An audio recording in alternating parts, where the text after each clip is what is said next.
Viewers, आज मैं बात करना चाहता हूँ आर्थराइटिस के हवाले से, जोड़ों के दर्द। सबसे पहले तो ये जानने की ज़रूरत है कि आर्थराइटिस, ये जोड़ों का दर्द है क्या। आर्थराइटिस की बहुत सी अक़साम हैं। कई जगहों पर रिसर्च के बाद ये भी साबित हुआ है कि 100 से ज़्यादा ऐसे अमराज हैं जिनमें आर्थराइटिस जो है या जोड़ों के दर्द जो हैं वो नमूदार होते हैं। मेन कॉमनली जो होते हैं वो ऑस्टियोआर्थराइटिस होता है, जो कि बहुत कॉमनली देखने में आता है। आर्थराइटिस में होता क्या है, जोड़ों के इर्द गिर्द जो कार्टिलेज होती है उसकी वेयर एंड टेयर शुरू हो जाती है, उसमें नुक्स पैदा होना शुरू हो जाता है, कमज़ोर होने शुरू हो जाते हैं, फटने शुरू हो जाते हैं, जिसके बाद जॉइंट्स जो हैं, जोड़ जो हैं, उनमें अकड़ाहट आ जाती है, सही तरीके से मूवमेंट नहीं हो पाती, शदीद किस्म की दर्दें महसूस होती हैं और सूजन आ जाती है। अगर इसका टाइम पे ट्रीटमेंट ना किया जाए तो ये मज़ीद स्वेल हो सकते हैं। जहां हम बात करते हैं ऑस्टियोआर्थराइटिस की, जो कि लिगामेंट्स की वेयर एंड टेयर की वजह से होता है, वहाँ पे बहुत सी ऐसी आर्थराइटिस की किस्में हैं जो कि ऑटो इम्यून डिसऑर्डर की वजह से भी होती हैं। ऑटो इम्यून डिसऑर्डर्स वो होते हैं जिसमें बॉडी का अपना इम्यून सिस्टम जो होता है वो जोड़ों के ऊपर अटैक करता है, जिसकी वजह से जो है ये आर्थराइटिस के कंडीशन जो है वो नमूदार होती है। इसमें रूमेटॉइड आर्थराइटिस जो है वो सबसे कॉमनली देखा जाता है, बहुत ज़्यादा है। फिर कुछ कंडीशंस हैं जैसे SLE है, सिस्टेमिक लूपस एरिथेमेटोसिस, उसमें भी हम देखते हैं कि वो भी ऑटो इम्यून डिसऑर्डर है, उसमें भी जोड़ों के दर्द जो है वो आगे जाके शुरू हो जाते हैं इसी किस्म की। रूमेटिक फीवर एक और ऐसी कंडीशन है जो कि एक ऑटो इम्यून डिसऑर्डर होता है और जिसमें जो है वो जोड़ भी मुतासर होते हैं और दिल के ऊपर भी जो है ये जाके असर करता है, रूमेटिक फीवर उसको कहते हैं। तो इस तरह से आर्थराइटिस की बहुत सी किस्में हैं। इवन गाउट जो है वो भी आर्थराइटिस की एक किस्म में आता है। आर्थराइटिस में पेन जो होता है वो ऑब्वियसली थोड़ी सी हल्की सी मूवमेंट के साथ भी हो सकता है, या खास तौर से पेशेंट जब लाइंग कंडीशन में हो, जब सो रहे हों और उनके जोड़ जो हैं सूजे हों, तो तब भी ये मसले पैदा होते हैं।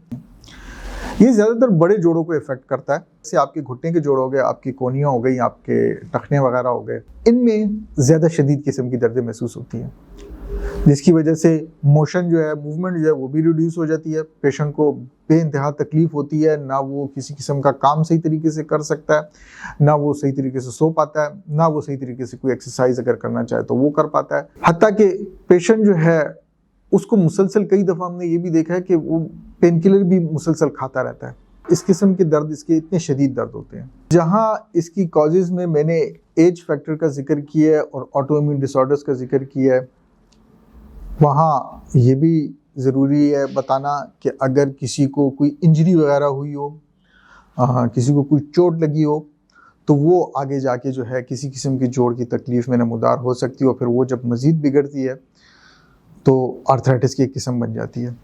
यानी शुरू में ही अगर इसका ट्रीटमेंट करवा लिया जाए, या जिन लोगों को आर्थराइटिस का इशू हो रहा है और उनको किसी किस्म की इंजरी होती है, तो उसमें जो है ट्रीटमेंट लाजमन करवानी चाहिए और बड़ी एहतियात करनी पड़ती है इसमें ट्रीटमेंट में।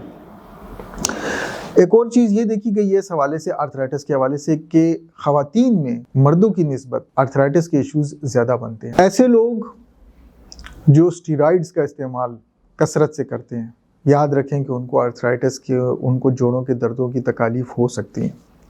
और फिर आगे जाके एक स्टेज ऐसी आती है कि वो स्टीरॉइड्स जो हैं उनका इस्तेमाल इतना ज़्यादा हो चुका होता है कि कोई और किसी किस्म की दवाई उन पर काम ही नहीं करती, बल्कि वो जो स्टीरॉइड्स पहले ले रहे होते हैं जोड़ों के दर्दों के लिए, वो भी सही तरीके से काम नहीं कर पाते और मरीज़ जो है वो एक कर्ब की कंडीशन में चला जाता है। तो इसमें ये याद रखिए कि जब भी ट्रीटमेंट आप करवाएं, अपने मौलिज के मशवरे से करवाएं, खुद से किसी किस्म का कोई ट्रीटमेंट ना लें, किसी के कहने पे कोई ट्रीटमेंट ना लें, वरना ऐन मुमकिन है कि वो ट्रीटमेंट ज़रूरत से ज़्यादा लेने से आपके लिए नुकसानदेह बन जाए। जिन लोगों को आर्थराइटिस के इश्यूज़ होते हैं उनको एक तो खुराक से, मखसूस खुराकों से परहेज़ करवाया जाता है। मिसाल के तौर पे अगर तो गाउट का इशू है तो उसमें फिर ऐसे प्रोडक्ट जिनमें प्रोटीन वगैरह होती है या जिनमें प्यूरिन्स होती हैं, जो यूरिक एसिड जिनमें ज़्यादा बन जाता है, उसकी एहतियात करवाई जाती है। वैसे भी आर्थराइटिस के केसेस में जो है रेड मीट से अवॉइड करवाया जाता है कि रेड मीट का इस्तेमाल कम किया जाए। किसी भी किस्म के स्टीरॉइड्स या कोई और ऐसी मेडिसिन्स जो कि उनकी आर्थराइटिस की कंडीशन को मज़ीद बिगाड़ दे, उससे एहतियात करवाई जाती है। अच्छा, कई लोग ऐसा समझते हैं कि शायद जोड़ों की तकलीफ में वो किसी किस्म की कोई एक्सरसाइज नहीं कर सकते। ऐसा हरगिज़ नहीं है।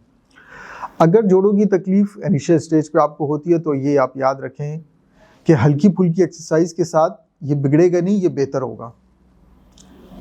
आप अपने मालिक से अगर मशवरा करें या आप किसी फिजियोथेरेपिस्ट से मशवरा करें तो इस हवाले से वो आपको बड़ी बेहतरीन गाइडेंस दे सकते हैं कि इसमें आपने वक्तन फ़वक्तन एक्सरसाइजेस करते रहना चाहिए। दूसरी चीज़ ये है कि मौसम की तब्दीली की वजह से अगर ये जोड़ों के दर्द जो हैं आपको आ रहे हैं, हो रहे हैं, नमूदार हो रहे हैं सर्दियों में ख़ास तौर से, तो फिर ऑब्वियसली आपने उसकी एहतियात करनी होती है। अपने आप को गर्म रखना होता है, अपने जॉइंट्स को गर्म रखना होता है। उसके लिए मुख्तलिफ़ किस्म की बैंडेजेस भी मिलती हैं, वो यूज़ कर सकते हैं। मरहम मुख्तलिफ़ किस्म के मिलते हैं, वो इस्तेमाल कर सकते हैं। और सबसे बेहतरीन चीज़ तो यही है कि अपने आप को इस किस्म के कपड़े पहन के जो है गर्म रखा जाए कि तकलीफ़ हो ही ना, और अगर हो भी तो बहुत मामूली। जब इनके सिम्टम्स की बात करते हैं तो उसमें ऑलरेडी हम ये मेंशन कर चुके हैं कि शदीद किस्म के दर्दें महसूस होती हैं जो कि मूवमेंट के साथ भी हो सकती हैं, जो कि ऐसी कंडीशन में भी हो सकती है जब आप आराम कर रहे हों, बैठे हुए हों, लेटे हुए हों, तब भी हो सकती हैं। आप थोड़ी सी एक्सर्शन करने के बाद हल्का पेन महसूस करें, लेकिन उसके बाद वो दर्द जो है आहिस्ता आहिस्ता जो है बेहतर होने लग जाए, तो उसके मुख्तलिफ़ किस्म के सिम्टम्स होते हैं। वो फिर आपके मौलिद जो हैं वो आपको इस हवाले से गाइडेंस देंगे। ट्रीटमेंट की जहाँ तक बात करें, होम्योपैथिक में जो लोग कहते हैं कि आर्थराइटिस का इलाज जो है वो बड़ा स्लो है या ऐसे है या ये कोई स्टीरॉइड वगैरह इस्तेमाल करते हैं, तो सबसे पहली चीज़ तो इस हवाले से मैं यहाँ पे ये क्लियर करना चाहता हूँ, होम्योपैथिक में कोई स्टीरॉइड्स नहीं होते। जो लोगों का एक आम तस्सुर बना हुआ है कि जी आर्थराइटिस में कोई स्टीरॉइड दे देते हैं, ऐसा हरगिज़ नहीं है। होम्योपैथिक मेडिसिन में स्टीरॉइड्स बिल्कुल नहीं है। हाँ, इसका ट्रीटमेंट जो है वो लॉन्ग टर्म हो सकता है। उसकी वजह ये है क्योंकि क्रॉनिक कंडीशन है, और जो भी कंडीशन क्रॉनिक होती है तो उसका ट्रीटमेंट जो होता है वो तसलसल के साथ कराया जाता है, लॉन्ग टर्म कराया जाता है। उसको में वक्तन फ़वक्तन अपने मालिज को विजिट किया जाता है, अपने डॉक्टर को विजिट किया जाता है। मेडिसिन जो हैं वो चेंज करवाई जाती हैं। मेडिसिन जो हैं उनकी पोटेंसी जो है कभी ज़्यादा की जाती है, कभी जो है वो उसको कम करना पड़ता है, तो उसका ट्रीटमेंट जो होता है वो लॉन्ग टर्म होता है। लेकिन होम्योपैथिक में इसका सबसे बेहतरीन इलाज मौजूद है, और हम अपनी क्लिनिक में ऐसे 12 केसेस जो हैं वो देख चुके हैं और बहुत से केसेस ट्रीट कर चुके हैं। जब होम्योपैथिक ट्रीटमेंट की बात आती है, सबसे पहली चीज़ ये, खुद से कोई ट्रीटमेंट ना करें, अपने होम्योपैथिक फिजिशियन को जो भी नज़दीकी आपके हों उनको दिखाएं। मेडिसिन के हवाले से मैं यहाँ पे कुछ मेडिसिन का हवाला देना चाहता हूँ। जब भी आर्थराइटिस की बात होती है और दर्द जो हैं वो पहली हरकत में बढ़ें और फिर उसके बाद आहिस्ता आहिस्ता हरकत करने से बेहतर हों, तो रस्टॉक्स को कभी मत भूलिए।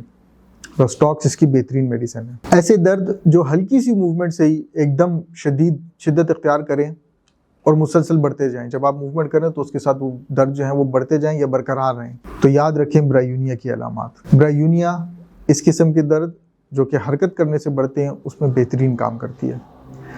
फिर एक और मेडिसिन है एपिस मेलिफिका।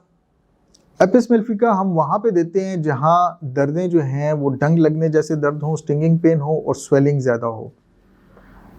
अगर तो सोजिश बड़ी नमूदार है और हल्के से टच करने से जो है मरीज़ को उसके साथ पेन होता है, या रेडनेस आई हुई है ऐसे जोड़ों में, तो उसमें एपिस मेलिफिका जो है वो 30 या 200 ताकत में बड़ा बेहतरीन काम करती है।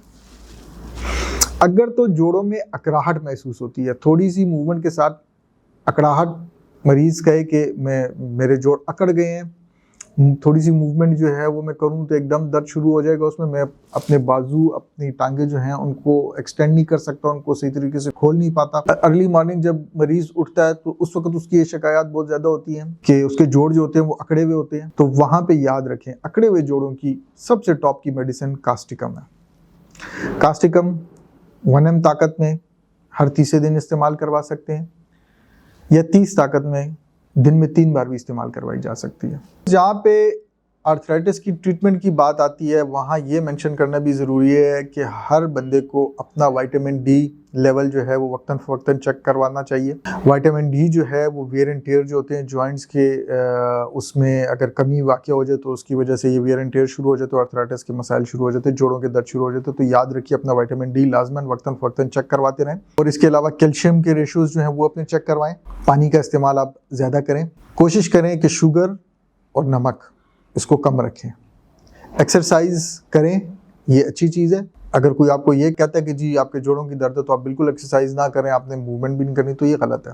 इसमें हल्की फुल्की एक्सरसाइज आप कर सकते हैं। मुख्तलिफ तरीके होते हैं जो कि आपके डॉक्टर आपको गाइड करते हैं। तो उम्मीद है कि ये वीडियो जो है ये आपके लिए बड़ी फ़ायदेमंद साबित हुई होगी, और इस हवाले से जो भी होम्योपैथिक की ट्रीटमेंट जिसका मैंने जिक्र किया ये याद रखें कि ख़ुद से कभी ट्रीटमेंट ना करें, अपने किसी नज़दीकी मुआलिज को ज़रूर जाके दिखाएं।